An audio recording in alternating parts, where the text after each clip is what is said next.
সন্তান যেহেতু, এ কারণে ঘরের থেকে ধাক্কা দিয়ে বাইর করে দিতে পারে না, গণনা করে কিন্তু সন্তুষ্ট না।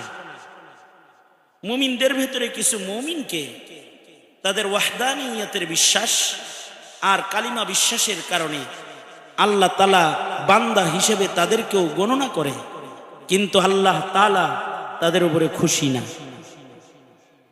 ওই অবাধ্য সন্তানের মতন যারা পিতামাতার ঔরসে জন্মেছে, ঘরে বসবাস করে, কিন্তু মা বাবার ফরমা বরদার গোলাম তারা না, সন্তান তারা না, মা বাবার হুকুম মানে না। এ কারণে পিতামাতা তাদের উপরে সন্তান হিসেবে গণনা করলেও মা বাবা তাদের অসন্তুষ্টিকে কোনো না কোনোভাবে প্রকাশ করে। এই পৃথিবীতে কিছু মুমিনও এমন আছে যাদের আল্লাহ তাআলা ঈমানের কারণে আল্লাহর বান্দা ও গোলাম হিসেবে তাদের গণনা করে, কারণ তাদের কালিমা আছে, ঈমান তো আছে, এ কারণে তাদেরও বান্দা হিসেবে গণে। বাট তাদের উপরে মহান আল্লাহ কিনা খুশি না। বুঝেন নাই? কিনা জোরে বলেন, খুশি না আল্লাহ তাআলা। তাদেরকেও আল্লাহ তাআলা দোজখে দিবেন, তবে ঈমান থাকার কারণে তাদের দোজখটা চিরস্থায়ী দোজখ না, তাদের দোজখটা হবে দোজখের প্রথম অংশের, যে জাহান্নামের প্রথম অংশ, যেখানে মুমিনে আসি গুনাহগার বান্দাকে আল্লাহ তাআলা তার গুনাহের ময়লা আবর্জনা সাফ করার জন্য, তাজকিয়াতান, তাকে পুত পবিত্র করার জন্য আল্লাহ তাআলা একটি সাজা দোজখের ভেতরে বান্দাকে দান করবেন। সেই দোজখে তাদের আল্লাহ তাআলা ফেলবেন, মগর ঈমানের কারণে।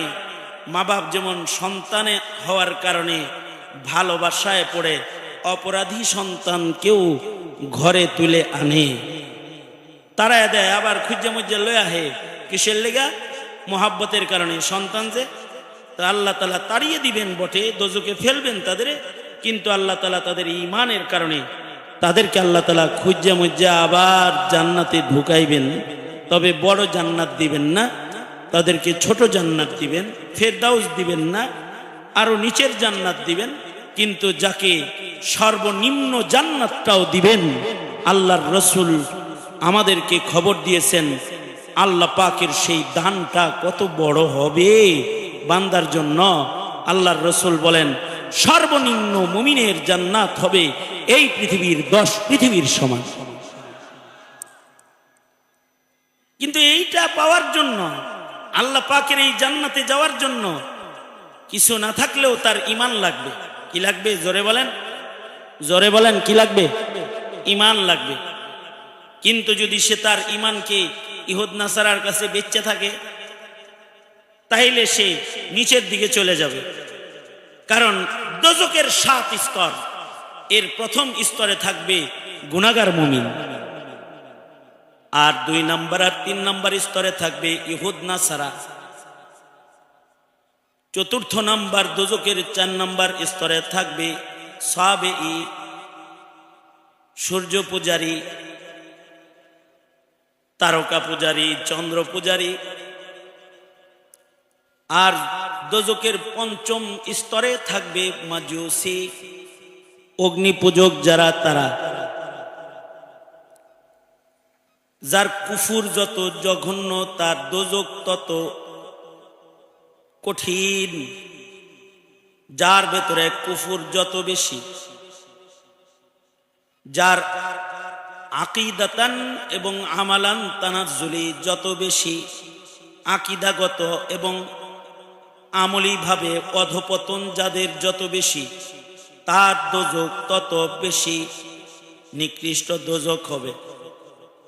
যেমন মাজুসি অগ্নি পূজকদেরকে আল্লাহ তাআলা দোজখের 5ম স্তরে রাখবেন।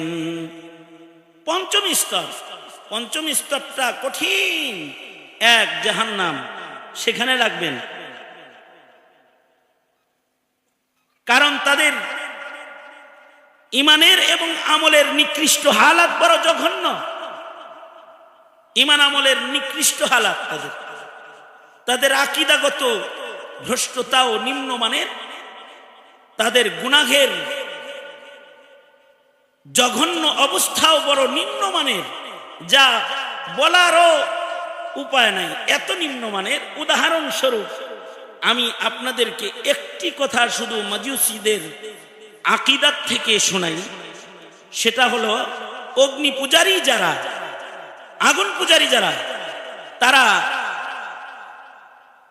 মা আর সন্তানের মাঝে বিবাহ সম্পর্ক স্থাপনকারী। নাউজুবিল্লাহ, আরো আস্তে করে বলেন নাউজুবিল্লাহ।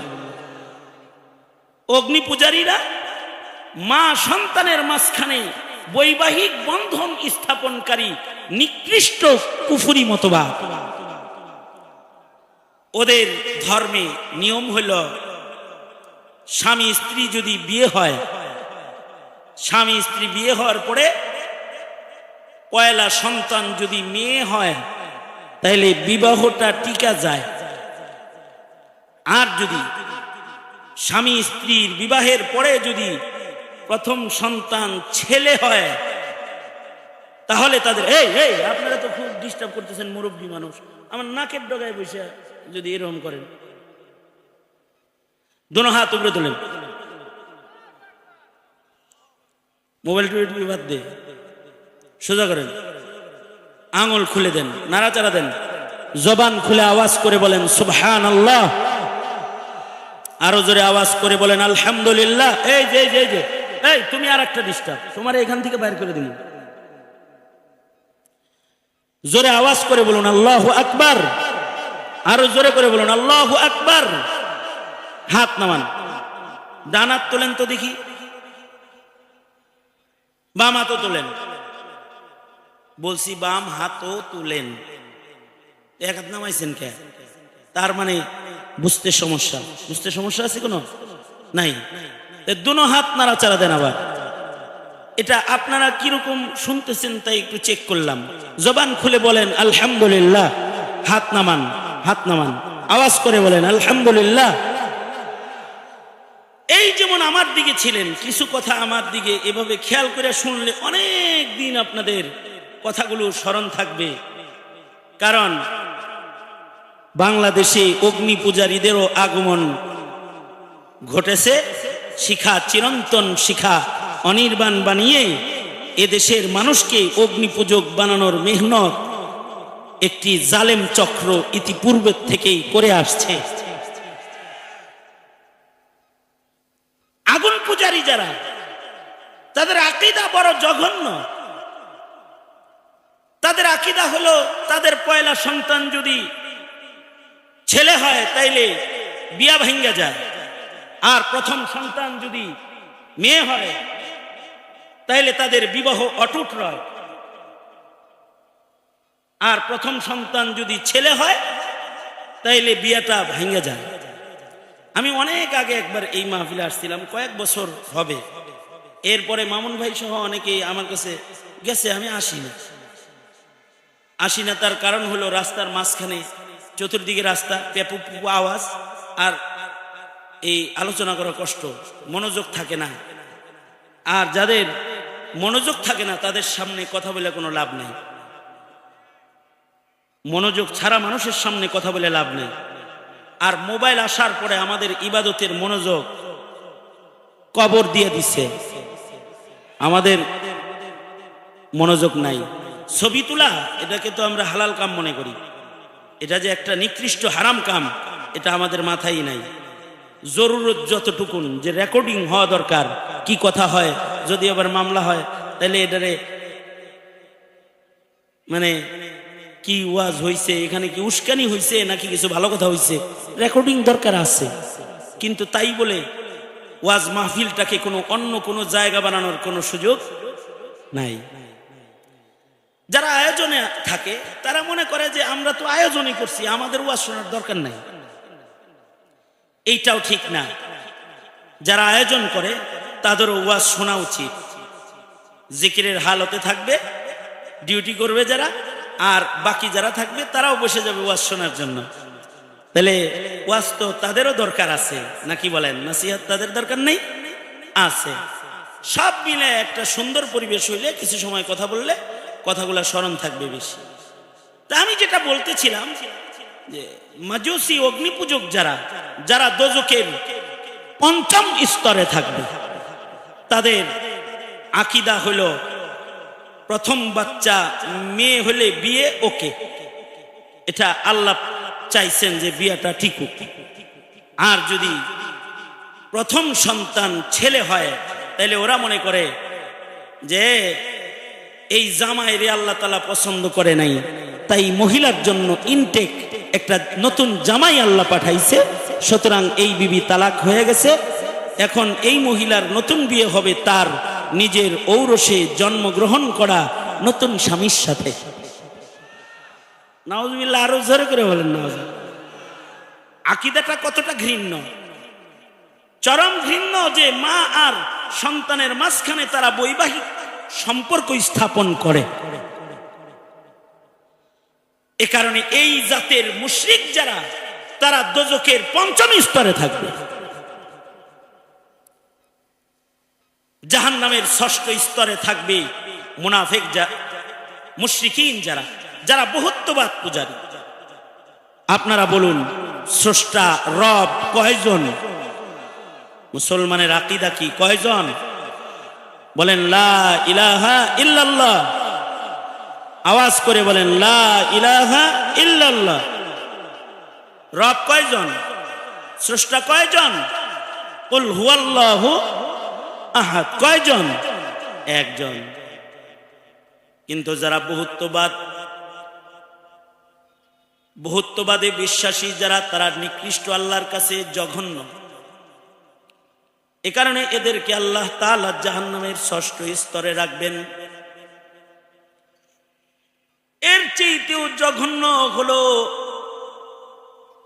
ওই মানুষগুলা যারা চলছে মুসলিম পরিচয়ে, ইবাদত করছে, মুসলিম হিসেবে নিজেকে সমাজে প্রতিষ্ঠা করার জন্য নামাজ পড়ছে,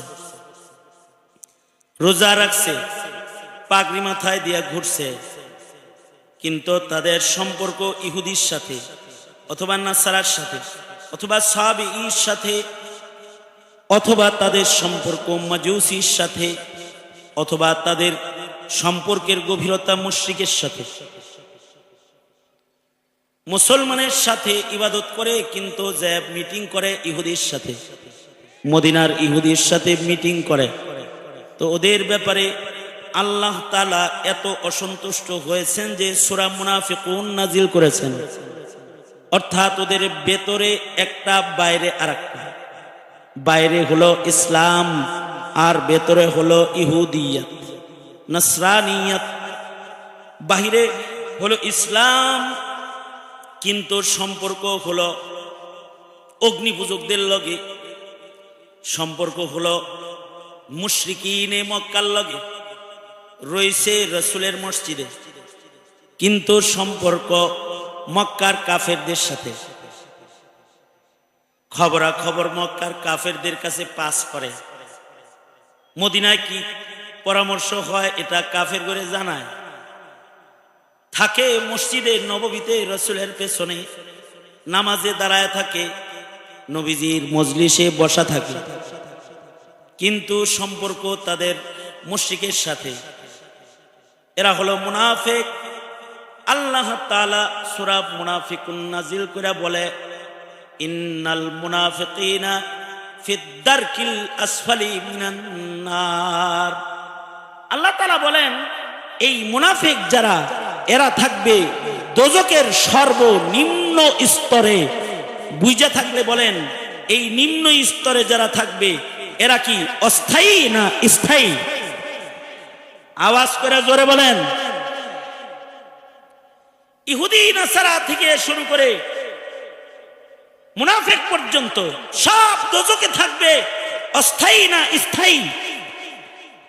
শুধুই মাত্র একটি গ্রুপ যারা মুমিন হিসাবে ঈমানকে রক্ষা করেছে, অর্থাৎ তারা ইবাদত করে নাই, গাফলতি করে নামাজ পড়ে নাই, রোজা রাখে নাই, হজ্জে বাইতুল্লাহ করে নাই, কিন্তু কেউ কোরআনকে টার্গেট করলে তার বিরুদ্ধে দুর্বার গতিতে দাঁড়িয়ে গেছে।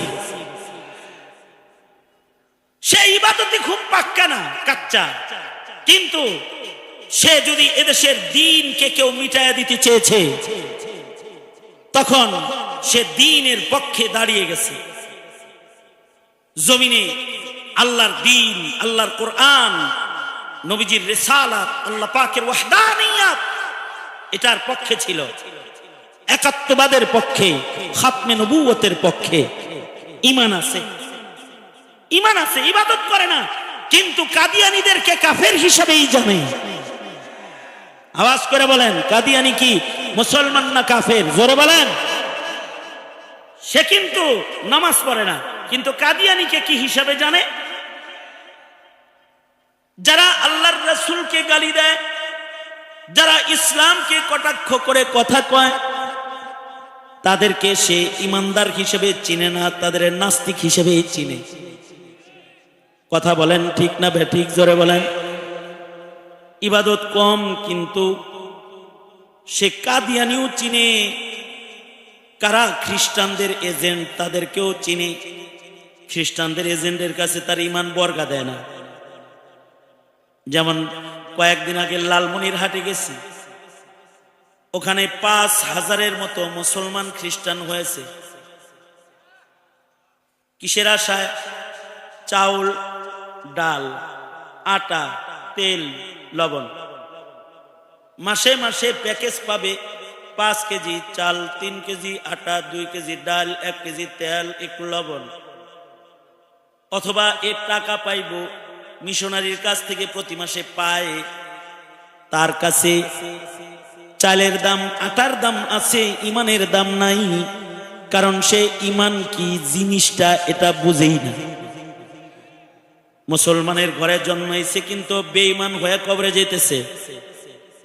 এরা চিরস্থায়ী দোজখী, কিন্তু এদেরই ডানে বামে এমন কিছু মুসলমান আছে যারা মসজিদে যায় না, ঠিক মতো নামাজ পড়ে না, কিন্তু আলেম গেলে বলে, হুজুর একটু খ্রিস্টান চিনায়া যান, আমাদের ভাইস্তা ভাতিজি, ভাতিজা ভাতিজি, ভাই বেরাদার তো খ্রিস্টান হয়ে গেল।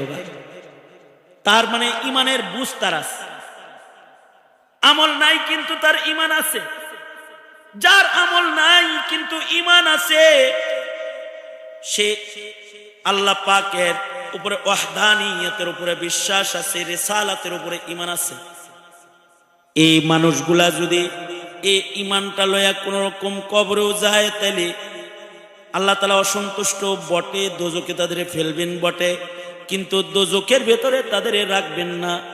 কোনো না কোনো ভাবে মা বাপ যেমন অবাধ্য সন্তানরেও এক সময় অন্ধকারে ডাক দিয়া সকলের চোখের আড়াল কইরা তাকে যেমন খানা খাওয়ায় দেয়, আল্লাহ তাআলা সকলের চক্ষু আড়াল করে এ সকল বান্দাদেরকেও ক্ষমা করবে। এ কারণেই আল্লাহ পাকের একটা নাম হলো সত্তার। আল্লাহর একটা নাম কি? জোরে বলেন, আওয়াজ করে বলেন, সত্তার।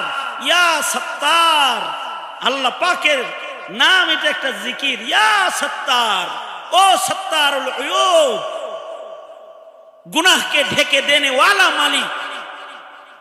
তো আল্লাহ তাআলা তো মার চাইতে সন্তানকে, মা যেমন সন্তানরে বেশি ভালোবাসে, আল্লাহ তো তার বান্দারে তার চাইতে অনেক বেশি ভালোবাসে। এ কারণে যদি সে ঈমান নিয়ে কবরে যায়, হাসরের মাঠে আল্লাহ তাআলা তারই ঈমানদার বান্দাটাকে, হাদিসে আছে আল্লাহ ঈমানদার বান্দাকে ডাকবে, এই আমার কাছে। কিসের কারণে ডাকবে? ঈমানের কারণে ডাকবে। বান্দা তো ঈমানের কারণে আল্লাহ তাআলা তাকে ডাক দিবে। আশ্চর্য বর্ণনা হাদিসের। তুমি আমি বুঝি না তোমার আমার রব তোমাকে আমাকে কত ভালোবাসে। হাসরের মাঠে আল্লাহ তাআলা বান্দাকে ডাইকা কাছে নেবেন। আল্লাহ পাক নিজের কুদরতি হাত বান্দার মাথার উপরে রাখবেন, আর বান্দার কানে মুখ লাগায় আল্লাহ তাআলা বলবেন, এত গুনাহ করছিলি কেন? তুই না ঈমানদার, এত পাপ করছিলি কেরে? কেন এত পাপাচার করছিলি বান্দা, তুই না আমার উপরে বিশ্বাস রাখা একটা মুমিন, কেন গুনাহ করছিলি তুই? হাদিসে আছে বান্দা তখন চুপি চুপি আল্লাহকে বলবে, বুঝি নাই, ভুল করছি আমি আল্লাহ। আল্লাহ তাআলা বলবে, আমার একটা নাম সত্তার, ভুল যেহেতু বুঝা ফেলাইছস, যা বান্দা আমি আমার সত্তার নাম দিয়া তোর গুনাহগুলাকে আজকে আর ঢাইকা ফেলাইলাম। আর আমি গফফার মালিক, তোর জীবনের গুনাহ মাফ করে দিলাম। তোর আমল নামার গুনাহ ঢাইকা ওখানে নেক্সট সেটিং করে দিলাম। কেউ বুঝবে না তুই পাপী, যা গোপনে আমি তোরে ভালোবাসি, তোকে আমি জান্নাত দিয়ে দিলাম। কারোর কারোর সাথে হাদিস বলে এমন মুআমালাও আল্লাহ তাআলা করে ফেলবে। কখন করবেন? এইটা পাওয়ার মতো উপযুক্ত ঈমান যদি তার হয়, তার সাথে করবেন। আবার কাউকে কাউকে গুনাহের কারণে দোজখে ফেলবেন, বাট তাকে তার ঈমানি উন্নত অবস্থার কারণে, ঈমান তো সবার একরকম না। এখানে যারা আছি, মুখের চেহারার গঠনও যেমন সবার একরকম না, সবার ঈমানের গঠনও একরকম না। সবাই ঈমানের কথা বুঝেও না। কেউ ঈমানের কথা বুঝার পরে তার হালত হয় একরকম, আর কারোর ঈমান এত দুর্বল, এত বুঝানোর পরেও বলে কি জানি, হইতেও পারে, তার ঈমান আর একরকম। সবার চেহারার গঠন যেমন এক না, সবার নাক যেমন একরকম চুকানা, সবার কানের শক্তি যেমন এক না, সবার চোখের পাওয়ার যেমন এক না, ঈমানের পাওয়ারও সবার এক না। তো যার ঈমানের পাওয়ারটা একটু ভালো, তার সাথে আল্লাহর মুআমালা আরো আশ্চর্য হবে।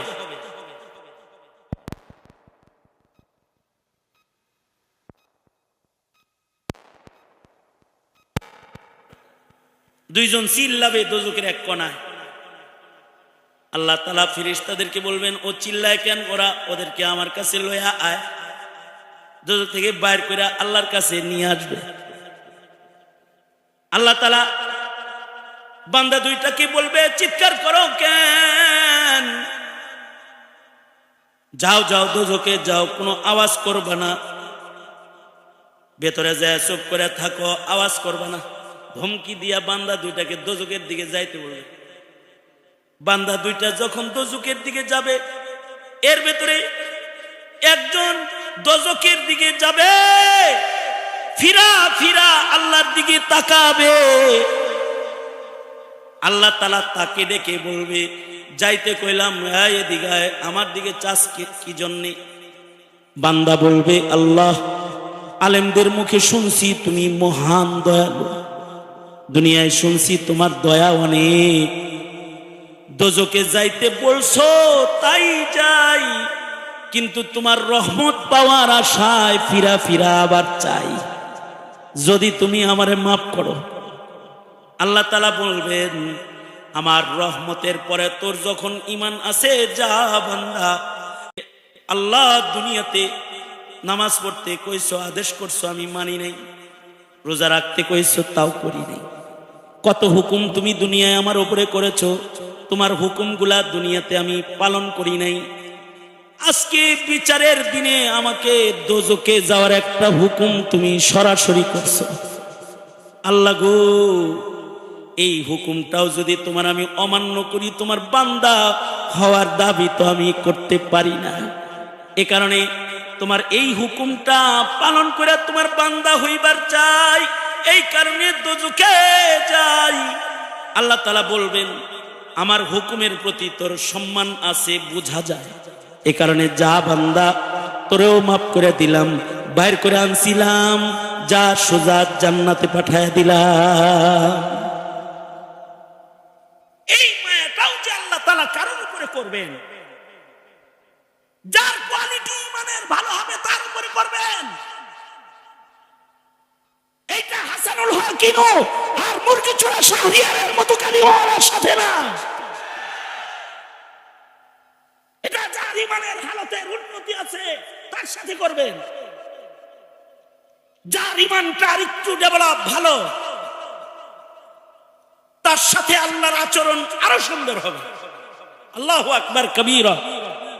এই কারণে আলেমরা ইমান ঠিক করতে কয়, ইমান ঠিক করো, ইমান ঠিক করো, ইমান ঠিক করো। তাবলীগ জামাতরা ইমানের কথা কয়, ইমান ঠিক করো, ইমান ঠিক করো, ইমান ঠিক করো।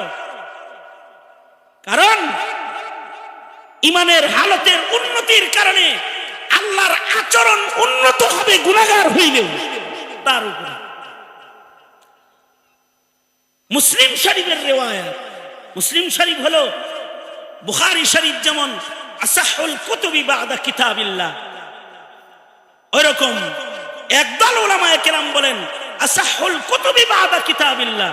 মুসলিম শরীফ কোরআন শরীফের পরে সবচেয়ে বিশুদ্ধতম কিতাব সহিহ মুসলিম, কেউ বলে সহিহ বুখারী। এ কারণে মুত্তাফাকুন আলাইহি, যদি কোনো রিওয়ায়াত এমন হয় যেই রিওয়ায়াতটা বুখারীতেও আছে মুসলিমেও আছে, এই রিওয়ায়াতটা অনেক গুরুত্বপূর্ণ রিওয়ায়াতে পরিণত হয়। হযরত নবী পাক সাল্লাল্লাহু আলাইহি ওয়াসাল্লাম জাহান্নামীদের হালত বর্ণনা করছেন। মুসলিম শরীফ কিতাবুল ঈমান, কিছু মুমিনকে আল্লাহ তাআলা নারাজ দোজখে ফেলবেন ঠিক, কিন্তু সুবহানাল্লাহ বলার লাগে রেডি হয়ে বসেন, ভালো করে একটু সুবহানাল্লাহ বলেন। দোজখে ফেলবেন ঠিক, কিন্তু দোজখে ফেলার আগে তাকে অজ্ঞান করে ফেলবেন। এক প্রকারের মওত তার উপরে দিয়ে দিবেন, অজ্ঞান করে ফেলবেন তাকে। অর্থাৎ ডাক্তার যেমন অপারেশন করার আগে রোগীর অজ্ঞান করে, ডাক্তার যেমন রোগীর পা কাটবে, হাড্ডি কাটবে, রোগীটারে অজ্ঞান করে হাড্ডি কাইটা ফেলায়, রোগী খবর নাই, রোগীর কষ্ট হয় নাই, কথা বলেন না কেন, কষ্ট হয় নাই, কিন্তু অজ্ঞান করে কাটছে, রোগী টের পায় নাই। ডাক্তার যেমন ভাঙ্গা হাড্ডি স্ক্রু লাগাইছে, নাট বল্টু লাগাইছে, রোগীর খবর নাই, অজ্ঞান করে তারপরে তার হাতে নাট বল্টু স্থাপন করেছে, অজ্ঞান করে তার দেহের থেকে তার পা কাইটা আলাদা করে ফেলেছে, অজ্ঞান করে বুক ফাইরা ওপেন হার্ট সার্জারি করেছে, অন্য জায়গার রক কাইটা আইনা হার্টের ভিতরে জোড়া লাগাইছে,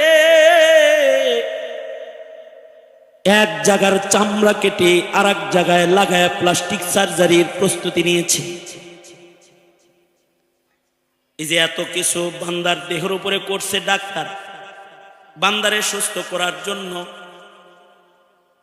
রোগীর কোনো খবর নাই, অজ্ঞান করে করছে, রোগী অপারেশনের সময় টের পায় নাই।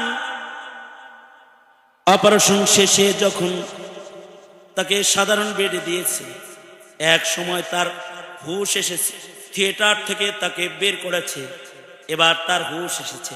হুঁশ আসার পরে সে দেখে তার একটা পা নাই, সে দেখে তার গায়ের এই জায়গায় চামড়া নাই।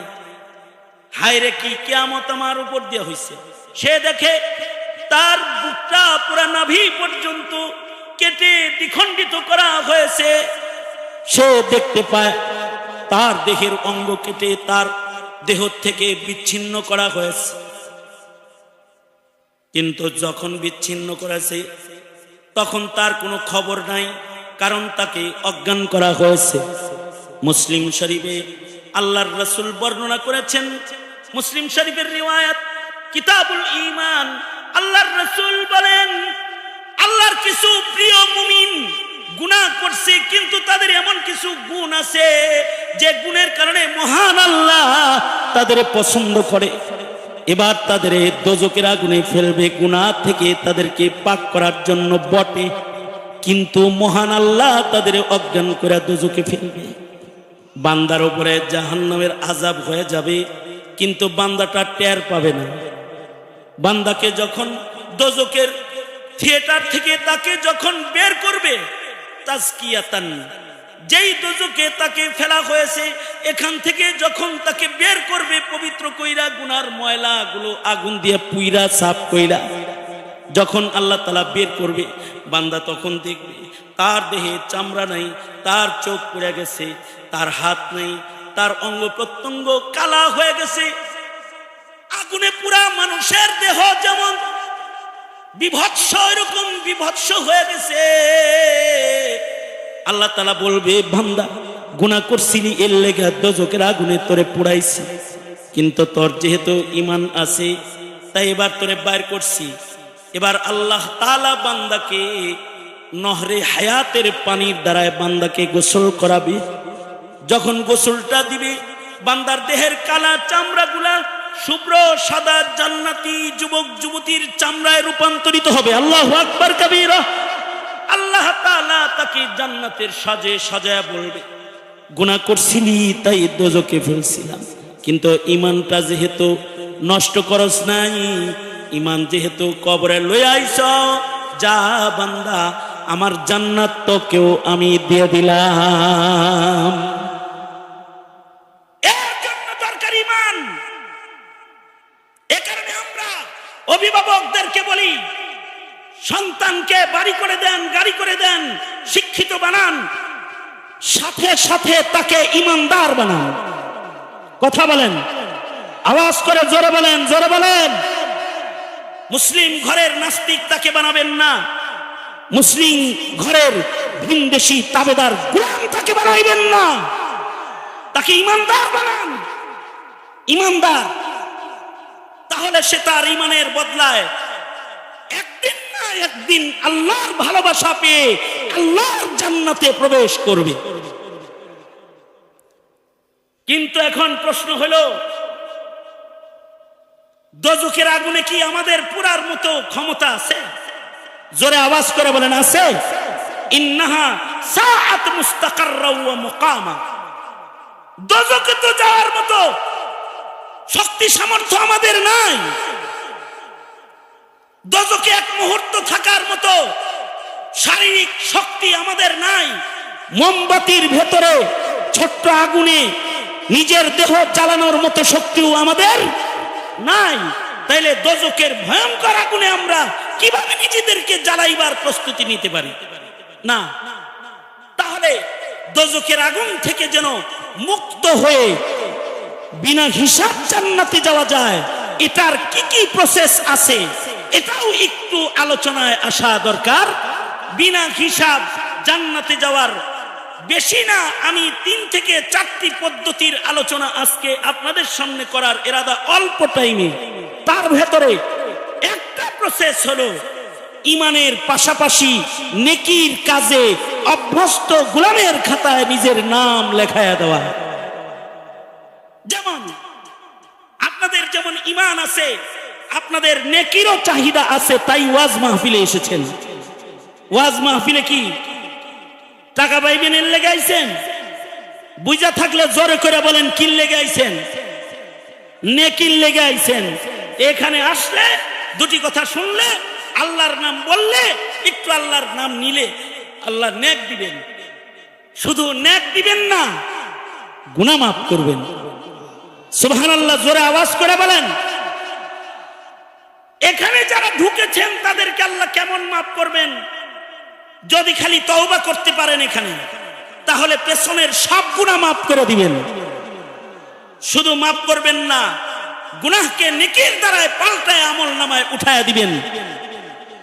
কারণ এই উম্মতকে আল্লাহ তাআলা আশ্চর্য 2টা জিনিস দান করেছেন। কটি জিনিস? এই উম্মতকে আজব 2টা জিনিস দান করেছেন। হাসানুল বসরি বলেন, উম্মতে মুহাম্মাদীকে আল্লাহ তাআলা আশ্চর্য 2টি জিনিস দান করেছেন। তার ভেতরে একটা আশ্চর্য জিনিসের নাম হলো নিয়ত। একটা আশ্চর্য জিনিসের নাম কি? জোরে বলেন, নিয়ত। আমার এত সময়ের আলোচনা শোনার পরে কেউ যদি এই নিয়ত করেন এখন যে হুজুর পেছনের জীবনের বহু রাত বহু দিন আমি বরবাদ করেছি, আজ থেকে আমার নিয়ত হলো আমার আর এক ওয়াক্ত নামাজ কাজা হবে না, আমার নিয়ত হলো আমি কোরআন পড়া শিখে ছাড়ব, আমার নিয়ত হলো আমাকে আল্লাহ মাল দিয়েছে আমি আল্লাহর ঘরে যাব। কেউ যদি এরকম নিয়ত করেন, শুধু নেক আমলের নিয়ত, এটা এত দামি এক দৌলতের নাম, শুধুই মাত্র এখানে বসে নিয়ত করবেন। নিয়ত এত পাওয়ারফুল এক জিনিসের নাম, নিয়ত করার সাথে সাথে আল্লাহ তাআলা আপনাকে নামাজের সওয়াব দিয়ে দিবে, নামাজের সওয়াব দান করবে। হজের নিয়ত করবেন, হজের সওয়াব দান করবে। আপনি নিয়ত করছেন তাকবীরে উলার নামাজ পড়বেন, তো তাকবীরে উলার সওয়াব দিবে। আপনি নিয়ত করবেন যে আমি শরীয়তের উপরে চলবো ইস্তেকামতের সাথে, 60 বছরও যদি বাঁচি, 40 বছরও যদি বাঁচি, 40 বছরের ভিতরে আমি আমার রবের নাফরমানি একবারও আর করব না। যদি এমন কোন নিয়ত কেউ এখানে বসে করতে পারো, তোমাদের জন্য একটা খুশখবরি দিচ্ছি নায়েবে নবী হিসেবে। আজকে এই নিয়ত করার পরে আজকে রাত্রি যদি তোমার মরণও হইয়া যায়, আজকের রজনী যদি তোমার শেষ রজনী হয়ে যায়, আল্লাহ তাআলা তোমার আমল নামার ভেতরে ওই যে 40 বছরের ইবাদতের নিয়ত করেছিলে এটা জমা করে দিবে। ওই যে হজ্জে বাইতুল্লাহর নিয়ত করেছিলে হজের সওয়াব জমা করে দিবে। সুবহানাল্লাহর আস্তে করে বলেন সুবহানাল্লাহ। ওই যে নিয়ত করছিলা তাকবীরে উলার নামাজ পড়বে, মহান আল্লাহ তোমাকে তাকবীরে উলার নামাজ দান করবে। ইবাদতের নিয়ত করার সাথে সাথে বান্দাকে, আল্লাহ তো রহমান, আল্লাহ তো দয়ালু, যে বান্দা ইবাদতের নিয়ত করে তাকেও আল্লাহ তাআলা এক পর্ব সওয়াব নিয়তের সাথে সাথে দান করে। যখন বান্দাটা ইবাদত সম্পন্ন করে, বান্দাকে আল্লাহ তাআলা কমপক্ষে 10 গুণ সওয়াব বান্দাকে দান করে। তাইলে বলেন তো নিয়তটা কি ছোটখাটো জিনিস না আজব জিনিস? আজব জিনিস নিয়ত। অস্তিত্ববিহীন বস্তুকে অস্তিত্ব প্রদান করে। আপনি জীবনে হজ করেন নাই, কিন্তু আজকে নিয়ত করছেন করবেন, কালকে আপনি এজেন্সি তালাশ করবেন টাকা জমা দেওয়ার লেগা, রাত্রে মরছেন কিন্তু আপনি হাজির দপ্তরে না। এটা হলো নিয়ত। এ কারণে নেক কাজের আলোচনা যখন হয় তখন নেক কাজের নিয়ত করলেও এক পর্ব সব জমা হয়। আল্লাহু আকবার জোরে করে বলেন। কিন্তু আল্লাহ দয়ালু, গুনার নিয়ত করলে গুনাহ লেখেন, কারণ বান্দাকে আল্লাহ তাআলা ভালোবাসে, তাই মাসিয়াতের নিয়ত করলে মাসিয়াত লেখে না। এ কারণে হাসানুল বসরি বলেন, এই উম্মতকে আশ্চর্য দান আল্লাহ পাকের পক্ষ থেকে দুইটি, একটা হলো নিয়ত, আর আশ্চর্য আর একটা দান হলো তওবা, ইস্তিগফার। তওবা উম্মতের কেউ যদি তওবা করে, আজকে এখানে যারা বসছেন তারা যদি খালি তওবা করেন কেউ, যে আমি আমার পেছনের অপরাধের জন্য অনুতপ্ত, আমি আর অপরাধ করব না, তওবা করার সাথে সাথে যা গুনাহ করছিলেন এগুলো আমলনামার থেকে খালি মুছে না। সুবহানাল্লাহ আওয়াজ করে বইলেন, আগেই না আমি বইলা লই, শুধু আমলনামার থেকে মুছে না, আল্লাহ তাআলা যেই ফেরেশতা গুনাহগুলো লিখেছে তাদের ব্রেন থেকে, তাদের স্মরণ শক্তি থেকেও এইগুলোকে আল্লাহ তাআলা মাইনাস করে দেয়। আল্লাহু আকবার কাবীর। বান্দাটারে এমন বানায় কায়াউমিন ওয়ালাদাতহু উম্মুহু, কেমন যেন তার মা কেবল তাকে প্রসব করেছে। সুতরাং সুতরাং এই 3 দিন ব্যাপী তাফসীর মাহফিল আপনার নেক আমলের নিয়ত করার জায়গা। এই 3 দিন ব্যাপী তাফসীর মাহফিল আপনার জীবনের গুনাহ থেকে তওবা করার জায়গা। এই 3 দিন ব্যাপী তাফসীর মাহফিল আপনার নেকির ওয়াদা করার জায়গা। মনে রাখবেন একটা কথা, কেউ যদি নেকি করে, নেকির পুরস্কার দুনিয়ায় আল্লাহ তাকে দান করে, কবর থেকে আল্লাহ তাআলা এর বড় পুরস্কার দেওয়া শুরু করে। আর যদি দুনিয়াতে কেউ অন্যায় করে, তার শাস্তি আল্লাহ তাআলা মরার আগেই দুনিয়ায় তারে দান করে। দুনিয়াতেই কেউ অন্যায় করলে তারে সাজা দান করে। আর কেউ যদি দুনিয়াতে ভালো কাজের নিয়ত করে, আল্লাহ তাআলা দুনিয়াতেও তারে ভালো কাজ করায়, কবরেও তারে আল্লাহ তাআলা ভালো কাজ করায়। হিলিয়াতুল আউলিয়া কিতাবের ভেতরে এসেছে, সাবেতে বুনানি রহমাতুল্লাহ আলাইহি এক বুজুর্গের নাম, যিনি মালিক ইবনে দিনার রহমাতুল্লাহ আলাইহির সমসাময়িক যুগের বুজুর্গ ছিলেন। মালিক ইবনে দিনারের সমসাময়িক যুগের বুজুর্গ ছিলেন সাবেতে বুনানি রহমাতুল্লাহ আলাইহি। উনি ইন্তেকালের আগে সব সময় দোয়া করতেন, আল্লাহ দুনিয়াতে তো রাতের নামাজ আমারে পড়াইবা, আমার তাহাজ্জুদ পড়া মজা মিটে না। দুনিয়ায় তো অনেক ঝামেলা আছে, কবরে তো কোনো ঝামেলা নাই। আল্লাহ আমার নফল নামাজের মজাটা মিটানোর জন্য তুমি কবর জগতে আমারে সুযোগ দিও। আমি ইসরাফিলের বাঁশি পর্যন্ত বরজখে নফল ইবাদত নামাজ পড়তে চাই। আল্লাহু আকবার, জোরে করে বলেন। আমরা ফরজ নামাজ পড়ার নিয়ত করি না। আর উনি দোয়া করতেন কি, আল্লাহ আমার নামাজ পড়া তৃপ্তি মিটে না। সাহাবায়ে কেরাম এত নামাজ পড়তেন, কুরআন বলে ফি উজুহিহিম মিন আসারিস সুজুদ, তাদের চেহারার ভিতরে সেজদার দাগ। আমি এক মাহফিলে গেছি, এক লোক আমার সাথে দেখা করছে, কয় হুজুর আজকে প্রায় 10 বছর পরে বাইরে, মানে হে বিএমপি করত, বিএমপি করত, জ্বালা যন্ত্রণায় ডুব দিয়েছিল কত বছর, মাত্র 10 বছর। তারপরে বলতেছে হুজুর দেখেন দেখেন, এই গাড়ির ভিতরে গুলি, মাথার ভিতরে গুলি, এই দেখেন কোপের দাগ, এই দেহের ভিতরে এই জায়গায় যে চাইনিজ কুড়ালের কোপের দাগ। হুজুর দোয়া করেন। কি দোয়া করুন? এর ভাব হলো প্রতিশোধ নেওয়ার দোয়া করেন হুজুর। এর ভাবটা এই।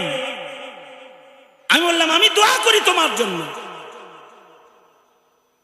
নোংরা রাজনীতির গুলির দাগ তোর মাথায় আর ঘরে আছে, আর নোংরা রাজনীতির চাইনিজ কুড়ালের কোপের দাগ তোর দেহে আছে। আমি নায়েবে নবী হিসাবে গণনা হওয়ার কারণে তোর জন্য দোয়া করছি, আল্লাহ যেন এই দাগগুলো নয়, আল্লাহ যেন তোকে ইবাদতের দাগ তোর দেহে দান করে। আমি দোয়া করলাম। আমার কথা শোনার পরে তার মাথা নিচু হয়ে গেছে, হুজুর বুঝি নাই, ভুল হয়ে গেছে। আমি হ্যাঁ, এই কথাটা আল্লাহর কাছে অনেক প্রিয়, বলো ভুল হয়ে গেছে। কিছু ইবাদতের দাগ দেখাও তো, সিজদার দাগ, ফি উজুহিহিম মিন আসারিস সুজুদ। নামাজ পড়েছো, ইবাদত করেছো, ইবাদতের দাগ তোমার কপালে আছে, ওগুলো লও কপালে। তুমি যত ইবাদত করবে, ইবাদতের নিশানা তোমার দেহে ভাসতে থাকবে। গাঁজা খাইলে দেহ দেখলেও বোঝা যায় গাঁজাখোর। কি কথা বলেন না কেন? আওয়াজ করে জোরে বলেন না কেন? মদ খাইলে দেহ দেখলে বোঝা যায় খোর। ইবাদত করলে দেহ দেখলে বোঝা যায় ইবাদত বুঝা। ইবাদতের পুরস্কার যেমন দুনিয়াতে আছে ইজ্জত, কবরেও আছে, হাসরেও আছে। আশ্চর্য, যারা শুধু নামাজ পড়ছে 5 বেলা, আর 5 বেলা তারা ওযু করেছে, সহিহ হাদিস, আল্লাহর রাসূল তাদের ওযুর অঙ্গের চমক দেখে তাদেরকে আগে আগে শাফাআত করে দোজখে তাদের পড়তে দিবেন না, শাফাআত করে নবীজি কাউসার পিলায়ে তাদের আগে আগে জান্নাতে প্রবেশ করাবেন। আল্লাহু আকবার, জোরে করে বলো। তাইলে ইবাদত করার দরকার আছে না নাই? একবারে বলো, আছে না নাই? তুমি আমি তো দুনিয়ায় ইবাদত করার নিয়ত করি না, কিন্তু সাবেতে বুনানি রহমতুল্লাহ আলাইহি উনি দোয়া করে, ওগো আল্লাহ, নামাজ পড়া তৃষ্ণা মিটে নাই, কবরে নামাজ পড়ায়। হিলিয়াতুল আউলিয়াতে এসেছে, ওনার মৃত্যু হওয়ার পরে কিছুদিন পরে ওনার কবর ভেঙে গেছে, বৃষ্টিতে পানির ঢলে কবরের একটা ইট খুলে গেছে, কাঁচা ইটের কবর একটা ইট পড়ে গেছে নিচে, আর কবরটা খোলা হয়ে গেছে। জমানার আলেমরা যায় কবরের পারে যায় দাঁড়াইছে কবর ঠিক করার জন্য। যখন ছিদ্র হইছে কবরটা মাটি দিয়ে ঠিক করবে, তো একটু তাকাইছে, তাকায় দেখি ঘরটা একটা জান্নাতের বাগান, আর কবরের ভেতরে সাবেতে বুনানি সেজদায় পড়ে রয়েছে। कदम सूये मरकद नजर सूये दुनिया, कदम सूये मरकद नजर सूये दुनिया, किधर जाना है और किधर देख रहा है, किधर जाना है और किधर देख रहा है।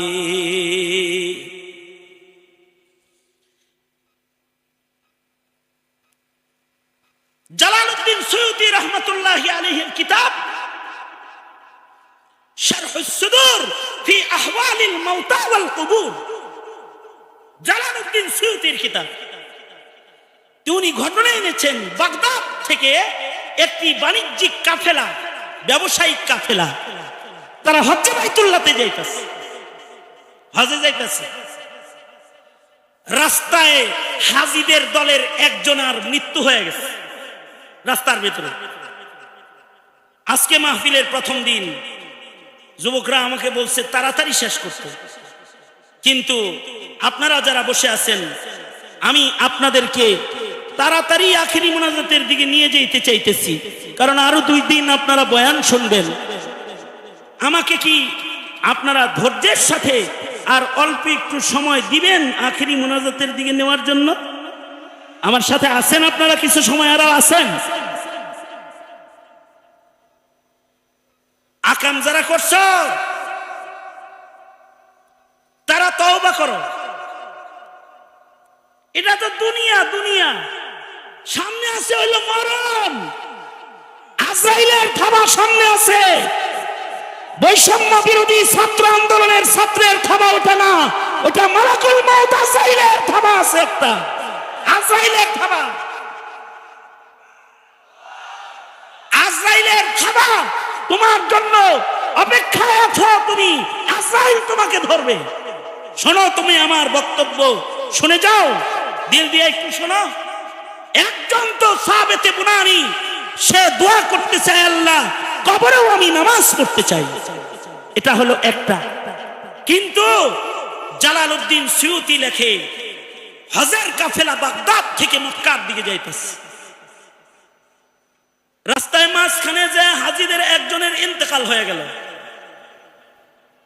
মইরা গেছে হাজী সাহেব, তাকে রাস্তায় দাফন করা, দাফন করে এবার তারা চলে যাবে। দাফন করার মতো সরো সামান তাদের কাছে নাই। জালালউদ্দিন সুয়ুতি লেখে পাশে একটা মহল্লা আছে, মহল্লার বাড়িতে গেছে একটা কোদাল আনতে।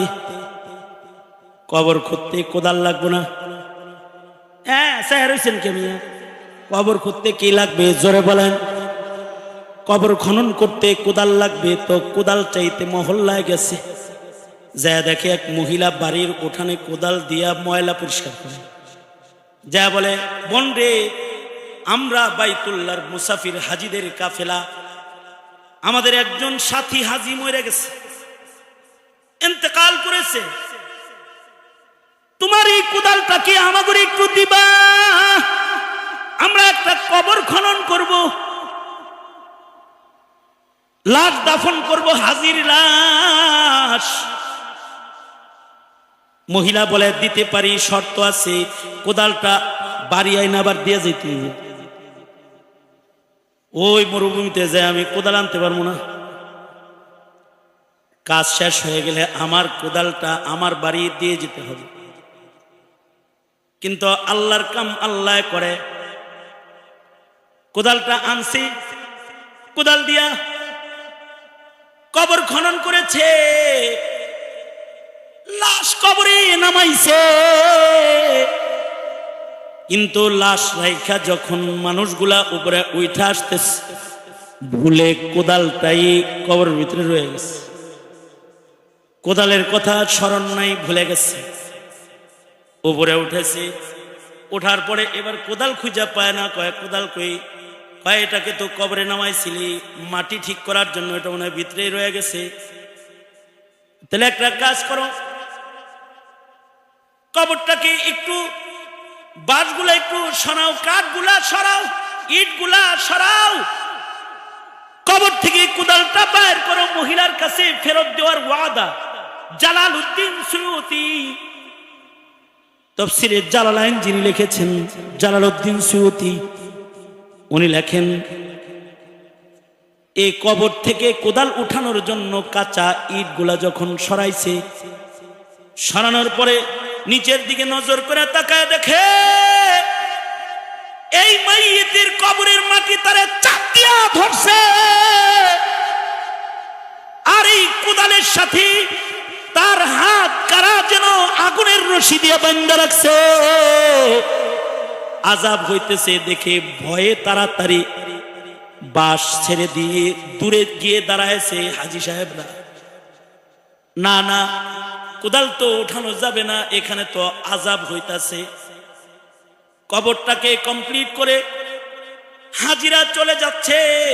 যাওয়ার সময় পরামর্শ করে সব হাজি মিলা ওই মহিলার বাড়িতে গেছে, যা বলে বোনরে তোমার কোদালটা ফেরত দেওয়ার ওয়াদা করেছিলাম, ভুলে ওইটা কবরের ভেতরে রয়ে গেছে, কোনো কারণে ওইটাকে আমরা তুলতে পারছি না, তার 4 গুণ মূল্য 5 গুণ মূল্য তোমাকে আমরা হাদিয়া দিয়ে যেতে চাই, আমাদের মাফ করে দিবা। মহিলাও ওজর বুঝতে পেরেছে, টাকা দিয়া চলে গেছে। হাজিরা হজ্জে বাইতুল্লাহ শেষ করে এই মরহুম যিনি তার বাড়িতে গেছে, বাড়িতে যায় তার বিবিরে বলে, এই বোন কোনো কিছু গোপন কইরো না, তোমার স্বামীকে লইয়া হজ্জে বাইতুল্লাহতে যাচ্ছিলাম, রাস্তায় তিনি মারা গেছে, কিন্তু তার কবরের এই হালত আমরা দেখে ভীত। বোনরে তুমি কি তোমার স্বামীর কোনো দোষ জানো নাকি? মহিলাটা বলে, আরে এরকম তো হবেই, বহু বুঝাইছি স্বামীরে, জুলুম কইরো না। নিজের বাণিজ্যিক পার্টনারকে নিজের হাতে হত্যা করে কোটি টাকার মালিক হয়ে পার্টনারের মেরে দেওয়া টাকা দিয়া হজে যাইতাছে, ওর কবরে আযাব হইব না, কার কবরে আযাব হইব? জালালউদ্দিন সুয়ুতি বলে, বুঝার জন্য তোমরা মৌতের ইন্তজার করো, মৃত্যু তোমাদের ধরবে, আর তোমরা আখিরাত বুঝবে, তোমরা কবর বুঝবে, তোমরা হাসর বুঝবে। আর এক বাণিজ্যিক কাফেলা রওনা করেছে হজ্জে বাইতুল্লাহতে যাওয়ার জন্য। সেম কাহিনী ঘটেছে, একজনের ইন্তেকাল হয়েছে। ইমাম বাইহাকি রহমাতুল্লাহ আলাইহি শুআবুল ঈমানের ভিতরে এনেছেন, ইমাম বাইহাকি শুআবুল ঈমানের ভিতরে আনছেন, বাণিজ্যিক কাফেলা হজে যাইতেছে, হজে যাওয়ার পথে রাস্তার ভিতরে এক হাজির ইন্তেকাল হয়ে গেছে। এই হাজী সাহেবকে কবর দেওয়ার জন্য সঙ্গী হাজিরা কবর খনন করেছে,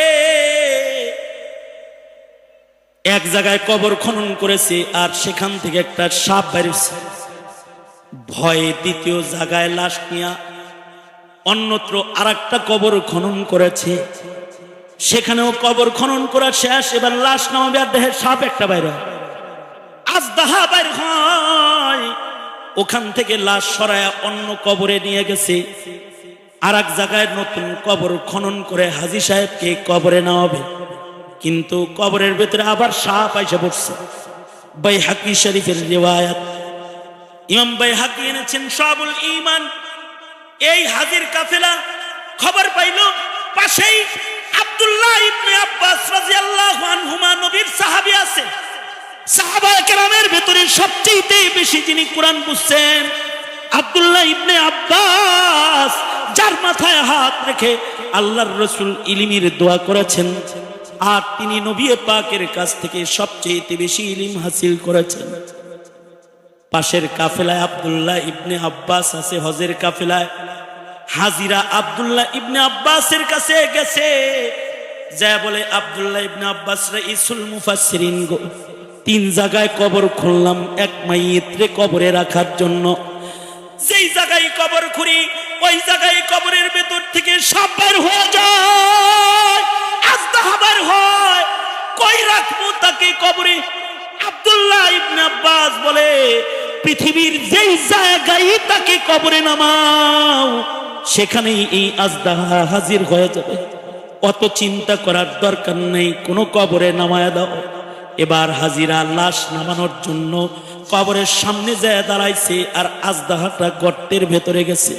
লাশটা কেবল নামায়া সাথী সঙ্গীরা কবর থেকে উঠছে, আজদাহা সাপটা একে পেঁচায়া ধরছে, সাপ কবরের ভিতরে পেঁচায়া ধরছে।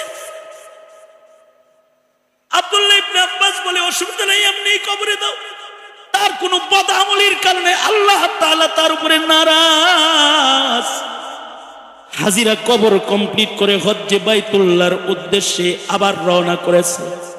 আবার ফেরত এসেছে যখন, এই হাজী সাহেবের বিবির কাছে যায় বলে, এই তোমার স্বামীর কোন 10 গুণ কি তুমি জানো? তোমার স্বামীর কবরের ভেতরে আমরা আজদাহার সাপ দেখেছি। বে মহিলাটা কান দেয়ার কত বলছি ব্যবসায় ধোঁকাবাজি করিস না, কত বলছি স্বামী হারাম কামাই করো না, কিন্তু আমার স্বামী খেয়ানত করনেওয়ালা ব্যবসায়ী ছিল। তরকারি বিক্রি করত, খারাপ তরকারির উপরে ভালো তরকারি দিয়ে রাখত। কাস্টমার আসলে নিচের থেকে খারাপ তরকারিও ব্যাগে দিত, ভালোটাও ব্যাগে দিত। পানিতে ভিজায়া জিনিস ওজন বানাইতো, তারপরে বেচাকেনা করত। এই খেয়ানতের অভ্যাসটা আমার স্বামীর ছিল।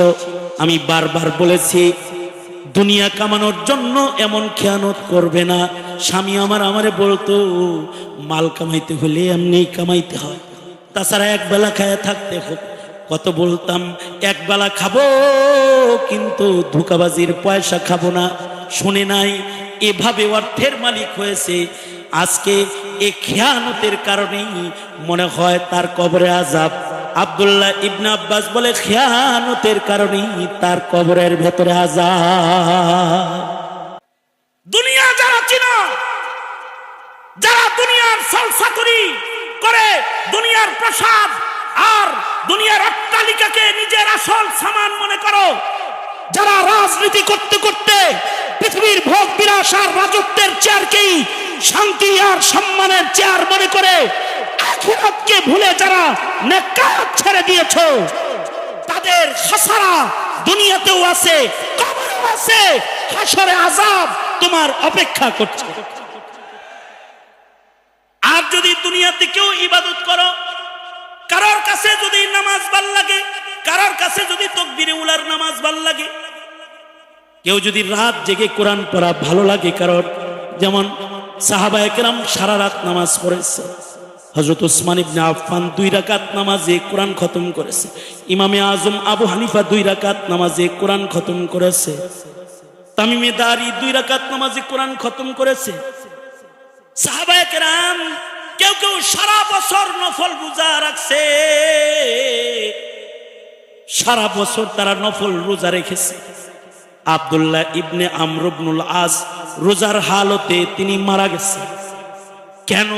ইন্নাল্লাহা ইউহিব্বুল মুহসিনিন, আল্লাহ তাআলা নেককার বান্দাকে পছন্দ করে। যারা নেককার বান্দা তাদেরকে আল্লাহ তাআলা দোজখের আগুনে ফেলবে। আল্লাহু আকবার বলেন, আর জোরে আওয়াজ করে বলেন আল্লাহু আকবার। যারা ইবাদত করে তাগরে আল্লাহ দোজখের ধারে কাছেও নিবে না। তারা দুনিয়াতেই দামি হয়ে যায়, তাহাজ্জুদের নামাজ পড়ে, তাকবীরে উলার নামাজ পড়ে। তাকবীরে উলার নামাজ পড়তেন সাঈদ ইবনে মুসাইয়িব। সুদীর্ঘ 40 বছর পর্যন্ত তাকবীরে উলার সাথে তিনি নামাজ পড়েছেন। শুধুই মাত্র তাকবীরে উলার নামাজ নয়, লাগাতার 40 বছর তিনি আজানের আগে মসজিদে প্রবেশ করেছেন। আল্লাহু আকবার জোরে বলেন।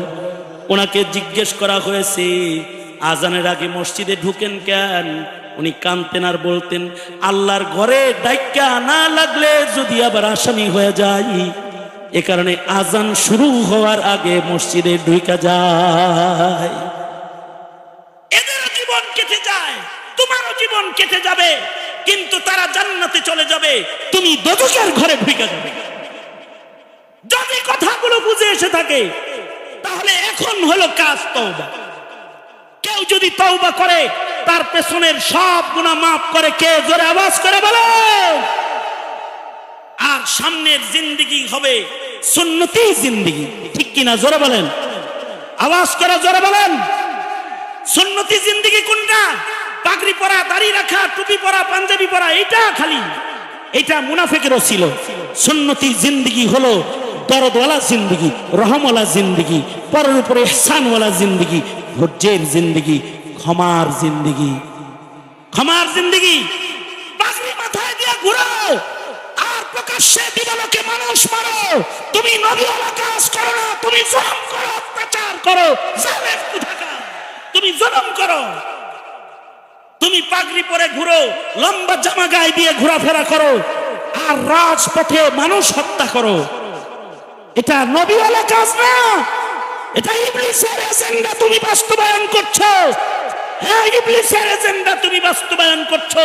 শান্তি শৃঙ্খলার বাংলাদেশকে তুমি এক ধ্বংস রাজ্যে পরিণত করার চক্রান্তে মেতে আছো, ঠিক কিনা? জোরে আওয়াজ করে বলেন, আরো জোরে আওয়াজ করে বলেন, ঠিক না? ঠিক জোরে বলেন। আদর্শিক সুন্নত আছে। নবীজির আদর্শ হলো ক্ষমা করে দাও, নবীজির আদর্শ হলো ধৈর্য ধরো, নবীজির আদর্শ হলো আল্লাহর জমিনে আল্লাহর খেলাফাকে কায়েম করো, এটা নবীর আদর্শ। সুতরাং তুমি নবীর আদর্শ বুঝো না, যে নবীর আদর্শ বুঝে না ফাকাদ আবা, সে ইসলাম অস্বীকার করে। জোরে বলেন, চিল্লায় জোরে আওয়াজ করে বলেন। সুতরাং হে যুবক, তোমার মুমিন হিসাবে তোমার প্রজন্মকে ইমানদার বানাইতে, তোমার শিক্ষা সিলেবাসকে মুসলমানের সিলেবাস বানাইতে, তোমার দেশের সংবিধানকে ইসলামের সংবিধান বানাইতে, নাস্তিক মুরতাদের রাজকে তছনছ করে ঈমান আর ইসলাম আর শান্তির রাজ করতে তোমার মতো মানুষকে যদি বারবার জীবন দিতে হয়, তুমি বারবার জীবন দিবে। আল্লাহর জমিনে নাস্তিক মুরতাদ কাফেরের হুকুমত তুমি সহ্য করবে না। এটাই আল্লাহর পছন্দ, এটাও নবীর সুন্নাত। সুতরাং এ জাতি দিনের পথে চলতে ঐক্যবদ্ধভাবে সামনে বিজয়ের নিশান উড়াতে, দেশ রক্ষার্থে, ইসলাম রক্ষার্থে, স্বাধীনতা রক্ষার্থে, ইজতিমা রক্ষা করতে, কাকরাইল রক্ষা করতে, ইসলামের দেশে ইসলামের কাজ দাওয়াত ও তাবলীগ রক্ষা করতে, খাতমে নবুয়তকে রক্ষা করতে যদি উলামায়ে দ্বীন আপনাদেরকে ডাক দেয়, তাহলে নবীর সুন্নতের ডাক হিসাবে নায়েবে নবীদের পাশে দাঁড়াইতে সব সময় সদা প্রস্তুত থাকবেন তো ইনশাআল্লাহ।